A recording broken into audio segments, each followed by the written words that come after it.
সমস্ত ইবাদত, সমস্ত গোলামি, সমস্ত আইন, সমস্ত কানুন, সমস্ত বিধান, ব্যক্তি, পরিবার, সমাজ, রাষ্ট্র এবং বিশ্ব সব কিছু চলবে একমাত্র আল্লাহ তাআলার হুকুমে।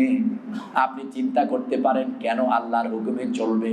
আল্লাহ রাব্বুল আলামিন বললেন, আল্লাযী ইয়া আইয়ুহান নাস উবুদু রাব্বাকুম। হে পৃথিবীর মানুষ, যেখানে যেভাবে যে অবস্থায় আছো, তুমি রাজা কিংবা প্রজা, তুমি খতিব কিংবা তুমি মুসল্লি, তুমি পীর কিংবা তুমি মুরিদ, তুমি যেখানে যে অবস্থায় যেভাবে আছো না কেন, তোমার মূল পরিচয় হলো তুমি মানুষ। অতএব তুমি যদি নিজেকে মানুষ মনে করো, উবুদু রাব্বাকুম, একমাত্র শুধুমাত্র কেবলমাত্র তোমার রবের আনুগত্য করো, তার আইন মেনে চলো, তার গোলামি করো, তার হুকুম দিয়ে জীবন পরিচালনা করো। এবার আপনি চিন্তা করতে পারেন শুধু আল্লাহর হুকুমটাই কেন মানবো? আল্লাহ বলতেছেন আল্লাযী খালাকাকুম, কারণ আমি আল্লাহ রাব্বুল আলামিন তোমাদেরকে তৈরি করেছি, সৃষ্টি করেছি। কোরআনের গান দিয়ে, হাদিসের আলোকে সত্য পথে যেন থাকি অবিচল। তোমার ছায়া তলে করগো কবুল প্রভু, তোমারে অধম বান্দাকে। তাহলে মুহাম্মদ সাল্লাল্লাহু আলাইহি ওয়াসাল্লাম বাইতুল মুকাদ্দাসে গেলেন, কারণ আল্লাহ কি বললেন? সুবহানাল্লাযী আসরা বিআবদিহি লাইলাম মিনাল মাসজিদিল হারামি ইলাল মাসজিদিল।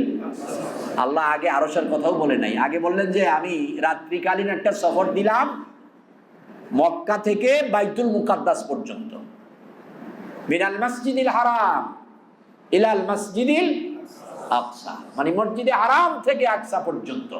তাহলে 6 মাসের রাস্তা। মুহাম্মদ সাল্লাল্লাহু আলাইহি ওয়াসাল্লাম বলতেছে আমি এখানে আগে গেলাম। আল্লাহ জানেন কাফেররা বলবে যে মুহাম্মদ এটা কেমন বাটপারি কথা বলতেছ, এটা কেমনি সম্ভব? তোমার তো ঘোড়াও নাই, আর ঘোড়ায় গেলেও তো 6 মাস। এবার আল্লাহ তাআলা বলতেছেন কাফেরদের যে এই কথাটা যেন টিকাতে না পারে, জ্ঞানীরা যেন এই কথাটা না বলে, এই জন্য আল্লাহ প্রথমেই বলতেছেন সুবহানাল্লাহ। আল্লাহ প্রথম শব্দটা কি দিয়ে শুরু করলেন? সুবহানাল্লাহ। এর মানেটা কি? যে তোমাদের আল্লাহ যা চায় তাই পারে, কোনো দুর্বলতা নাই, কোনো অক্ষমতা নাই। এই জন্য আল্লাহ রাব্বুল আলামিন বলেন সুবহানাল্লাযী আসরা বিআবদিহি। সুবহানাল্লাহ শব্দটা আগে বললেন। তাহলে আল্লাহর কোনো দুর্বলতা নেই, অক্ষমতা, আল্লাহ তাআলার কারো কোনো কিছুর কোনো প্রয়োজন নেই। আমরা একজনও যদি আল্লাহকে আল্লাহ না বলি, কোনো আল্লাহর কোনো অসুবিধা নাই, আল্লাহর কোনো ক্ষতিও নাই। এতে লাভ আর ক্ষতি আপনার আর আমার।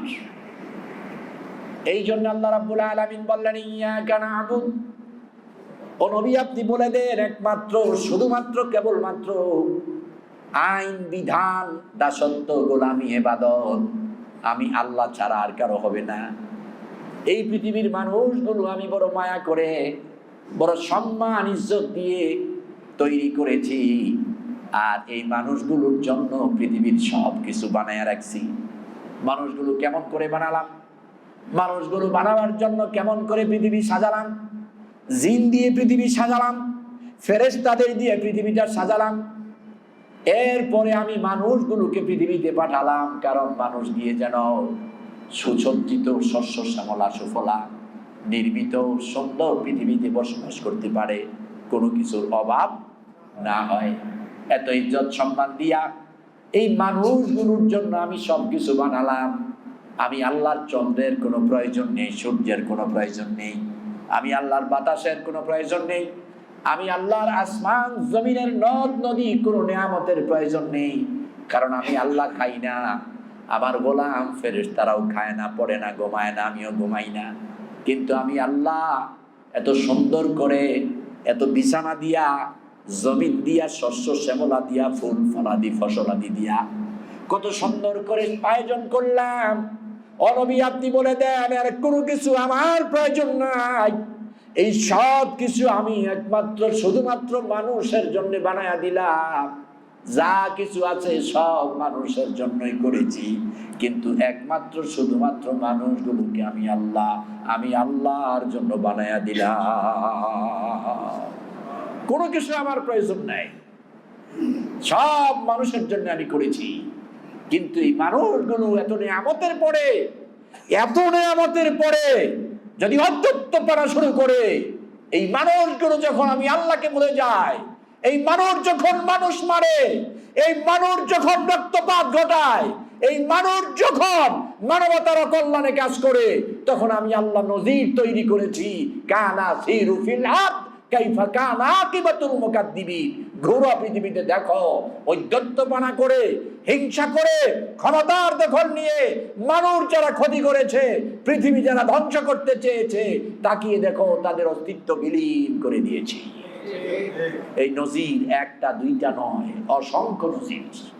এজন্য আল্লাহ রাব্বুল আলামিন বললেন, সিরু ফিল আরদ, তুমি ভ্রমণ করো পৃথিবী। কি করো? পৃথিবী ভ্রমণ করো, ঘোরো, দেখো।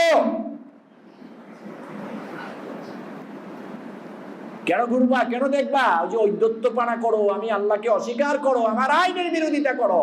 তোমার মতো অনেকেই করেছে, তোমার চেয়ে আরো পাওয়ারফুল ছিল, কিন্তু আমি আল্লাহ বিনিশ আর ফিনিশ করে দিয়েছি, কোনো কিছুর অস্তিত্ব নেই।